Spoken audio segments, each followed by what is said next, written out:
Pemirsa apa kabar? Mari kita ikuti Warta Berita PTS tanggal 16 Mei. Serangkaian kecelakaan kerja terjadi di wilayah selatan Taiwan dalam beberapa hari terakhir. Ada warga di distrik Xinying, Tainan yang hendak membangun rumah baru, namun saat menggali fondasi mereka tidak melakukannya sesuai petunjuk skema konstruksi. Akibatnya seluruh bangunan 3 lantai milik tetangganya ambruk. Sementara itu di Kaohsiung, sebuah botol silikon kosong jatuh dari atas gedung yang sedang direnovasi dan nyaris membentur pengendara motor yang sedang lewat. Rumah tua 3 lantai awalnya ambles, lalu perlahan miring dan kemudian runtuh dalam hitungan detik membuat warga sekitar panik. 大地震过后都没事，然后就是他们昨天来开挖的时候，突然就倒塌了。 Insiden ini dipicu pembangunan rumah 5 lantai baru di sebelah yang saat penggalian fondasi pada 14 Mei menyebabkan rumah tetangga roboh. Untungnya bangunan ini sudah lama kosong sehingga tidak ada korban jiwa. Pada 15 Mei, Dinas Pekerjaan Umum menginspeksi lokasi, memerintahkan penghentian pekerjaan dan menjatuhkan denda sebesar 90.000 dolar Taiwan sesuai UU bangunan. 工地预计新建地上5层楼透天型住宅。昨天在施作基础开挖工程，因挡土措施未按图施作，导致泥瓦倒塌。 Pemilik rumah dari insiden konstruksi di Len Ai Road, distrik Xinying, Tainan menyampaikan permintaan maafnya. Dinas Pekerjaan Umum juga akan memeriksa kondisi bangunan di sekitar proyek.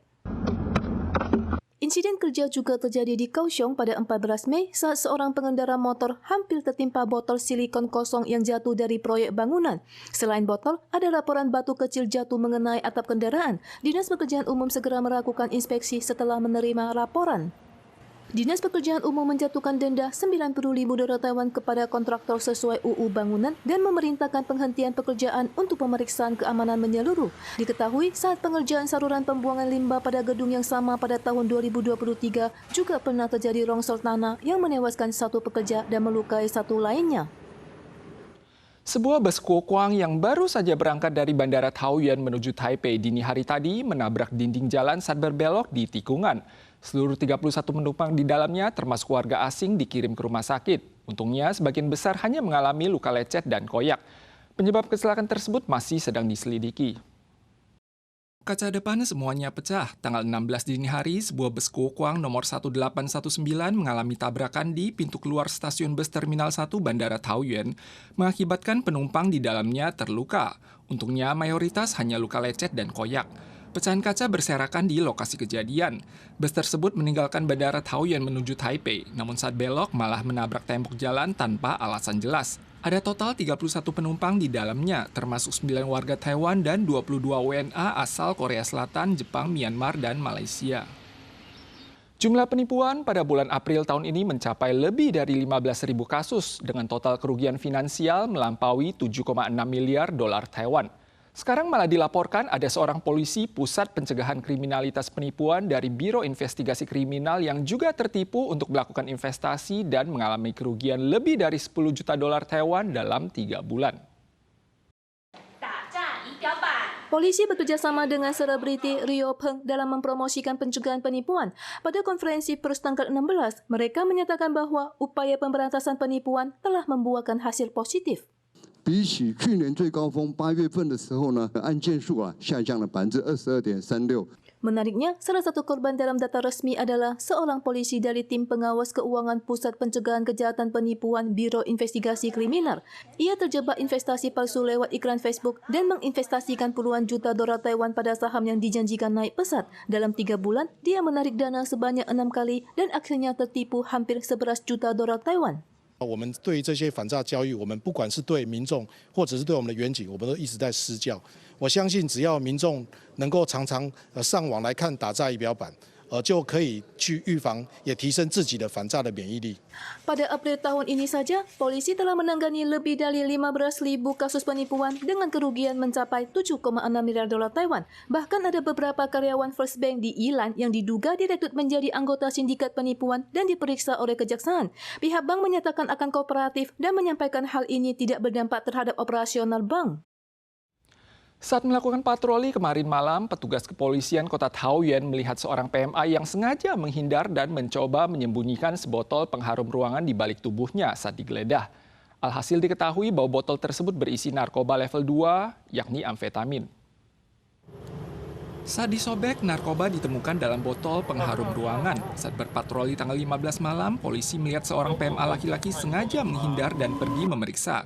Ternyata ia adalah seorang PMA Thailand berusia 32 tahun. Saat diminta mematuhi penggeledahan, ia tiba-tiba mengeluarkan sebotol kecil pengharum ruangan dari jaketnya dan berniat memindahkannya ke saku belakang celananya. Polisi menemukan tutup botol tersebut dibungkus dengan selotip. Setelah dibuka, mereka menemukan kantong berisi narkoba termasuk amfetamin. PMA tersebut ditangkap dan akan ditindak sesuai hukum. Tren pemutusan hubungan kerja atau PHK merebak di seluruh dunia. Perusahaan Microsoft dilaporkan akan memecat 6.000 karyawannya. Selain itu, merek bergengsi Inggris, Burberry, juga akan memangkas hampir 1/5 pegawainya di seluruh dunia. Sementara perusahaan otomotif Nissan yang menderita kerugian terburuk dalam 25 tahun terakhir pada tahun lalu juga telah memutuskan untuk merumahkan sebanyak 20.000 stafnya.